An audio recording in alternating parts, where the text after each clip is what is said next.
जय हिंद एस्पिरेंट्स, मैं रूबी ठाकुर स्वागत करती हूं आप सबका एसएसबी क्रैक एग्जाम चैनल पर।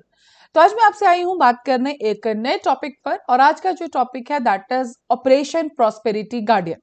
तो चलिए जानेंगे हम पर्टिकुलर डिटेल में कि क्या है ये ऑपरेशन प्रॉस्पेरिटी गार्डियन और किसने ये लॉन्च किया है। So the news was related to US defence secretary, जिनका नाम है लॉयड ऑस्टिन। इन्होंने एक नई मैरीटाइम टास्क फोर्स अनाउंस की है, क्योंकि वो प्रोटेक्ट कर रहे हैं कमर्शियल वेसल्स को। बिकॉज पीछे कुछ टाइम से हमें देखने को मिला कि जो रेड सी के अंदर जितनी भी कमर्शियल वेसल्स जाती थी, शिप्स जाती थी, उन पे हाउदीज का बहुत ज्यादा अटैक हो रहा था। तो उसी चीज को काउंटर करने के लिए ये पर्टिकुलर चीज सामने आई है। उनका कहना है the recent escalation in reckless Houthi attacks originating from Yemen threatens the free flow of commerce, endangers innocent mariners and violates the international law। तो ये उन्होंने अपनी एक स्टेटमेंट में कही, this is an international challenge that demands collective action. And उसी के लिए ये जो पर्टिकुलर टास्क फोर्स या जो ऑपरेशन का नाम है that is the prosperity guardian, इसको लॉन्च किया गया है। बात करें अगर नॉर्मली हम Red Sea, if you see in the right hand side, so this is the Red Sea done. And साथ ही में this is a basically area of a Gaza strip. अब ये जो सारा का सारा जो अटैक है ये गाजा स्ट्रिप से बढ़ता हुआ अब रेड सी तक पहुंच चुका है। देन गाजा सी इशू जो है वो हम सब जानते हैं डिटेल में, we all know that about. अब जो रेड सी वाला एरिया है that particularly handles 12% of the world trade, and this is a really a big number, a key waterway for goods and energy, particularly oil gas, in particular चीजों में ये जो Red Sea and उसी के साथ Suez canal, हम सब जानते हैं ये दो बहुत मेन एरियाज है जहां से इस पर्टिकुलर ट्रेड को किया जाता है। वहीं पे इस पर्टिकुलर टाइम पे ये जो सारा का सारा एरिया है ये जूझ रहा है पूरे थ्रेट से, एंड थ्रेट किसका है, that is by the Houthis. So hostilities in the Gaza Strip, this is the extension of a hostilities in the Gaza Strip, countries involved in the new task force. अब जो बात की गई है जो operation prosperity guardian है उसके अंदर कौन कौन सी कंट्रीज है, so this is the US जिन्होंने बेसिकली इसको अनाउंस किया है, साथ में UK, Bahrain, Canada, France, Italy, Netherlands, Norway, Seychelles and Spain. तो बेसिकली इन 10 कंट्रीज ने मिलके ही ये पर्टिकुलर टास्क फोर्स को बनाया जाएगा। So it will be run under the umbrella of a pre existing grouping in the region, the combined maritime forces and the leadership of, और ये जो पूरी की पूरी जो टास्क फोर्स बनाया जाएगा इसको लीड करेगी टास्क फोर्स 153 जो ऑलरेडी वहां पर है, किस चीज के लिए, to see security reason for the Red Sea. Done.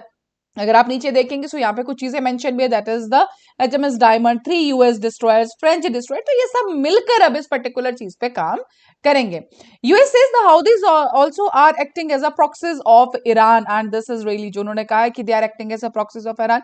उन्होंने कहा है ऑस्टिन लॉयड की वो एक मीटिंग, एंड उसी मीटिंग के अंदर जब ये मीटिंग हुई थी उसी के अंदर इस पर्टिकुलर ऑपरेशन को लॉन्च किया गया।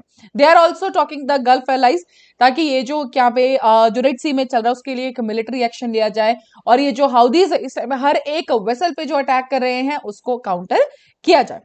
साथ ही the Houthis have claimed repeated attacks in the Red Sea on the commercial vessels the last several days, incidents that the US and allies are intent to provoke a wider Middle East war। उनका कहना यह है कि अगर ये ऐसा ही चलता गया तो हो सकता है आने वाले कल में एक ये बहुत बड़ा मिडल ईस्ट वॉर बन जाए। उसी के बीच में हाउदी लीडर जिनका नाम है मोहम्मद अल बुखाइती, उनका कहना है कि हम इनडायरेक्ट कम्युनिकेशन में हैं with US and other countries जो भी इससे सफर कर रहे हैं वाया ओमान के जरिए वो इनसे कनेक्ट कर रहे हैं, और उन्होंने कहा कि हमने इनको ऑफर दिया था कि नॉर्मली हम पीस रख लेंगे। वो क्लियर नहीं किया गया कि व्हाट वाज द रीजन, लेकिन जो जिस पर्टिकुलर चीज पे पीस का समझौता करने को कहा गया था, तो लीडर अल बुखैती का कहना यह है कि उन्होंने इस आइडिया को रिजेक्ट कर दिया, पूरे के पूरे ग्रुप ने रिजेक्ट कर दिया, इसीलिए ये जो अटैक्स हैं ये अभी तक कंटिन्यू है।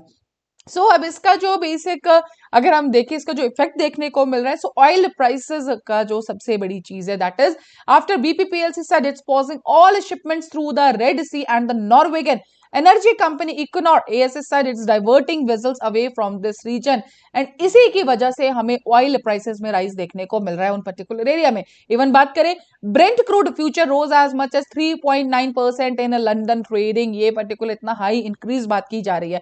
इससे यूरोपियन नेचुरल गैस मार्केट को भी बहुत ज्यादा झटका लगा है, विच बेंचमार्क राइजेस जंपिंग एज में 13% इन द एम्स्टर्डम।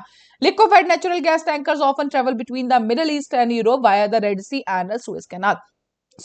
ये दोनों ही एरियाज जो कि सुएज कैनाल, जैसे कि मैंने आपको स्टार्टिंग में बताया, रेड सी से सुएज कैनाल, रेड सी से अलोन यहाँ से जो हमारा है 12% वर्ल्ड ट्रेड चलता है वेसल्स का, और उसी में अगर इस हिसाब से अटैक्स किए जाएंगे तो ऑफकोर्स जो कंपनीज हैं वो अपनी वेसल्स को डाइवर्ट कर देंगे या वहां से नहीं भेजेंगे, because this is a really a very loss. तो उस चीज से बचने के लिए या तो ट्रेड में सबसे ज्यादा पहले अफेक्ट देखने को मिला। तो इसीलिए अब ये टास्क फोर्स जिसका नाम रखा गया ऑपरेशन, पूरे के पूरे ऑपरेशन का नाम है that is the prosperity guardian and 10 Nations मिलकर इसको बनाएंगे टू काउंटर पर्टिकुलरली जो हाउदी का हमारे अटैक्स देखने को मिल रहे हैं उसी के ऊपर। So that's all for this particular update. अभी आपके स्क्रीन में कुछ courses for this SSB interview, हर महीने हमारे बैचेस बैठते हैं, आप इनमें ज्वाइन कर सकते हैं। साथ ही courses for NDA CDS AFCAT, so you can also join in this particular courses and while enrolling you can use this discount code जो है वॉरियर10। जैसे आप इस कोड को लगाएंगे you will get 10% off on all that particular course. So that's all for the day. Thank you so much for watching this video lecture. जय हिंद, जय भारत। अगर आप एक डिफेंस एस्पिरेंट हैं और एसएसबी इंटरव्यू, एनडीए, सीडीएस, एफकेट जैसे एग्जाम्स के लिए प्रिपेयर कर रहे हैं तो आप एसएसबी क्रैक एग्जाम्स के कोर्स को चेक करना ना भूलें। आप हमारी लर्निंग एप्लीकेशन को गूगल प्ले स्टोर से भी डाउनलोड कर सकते हैं।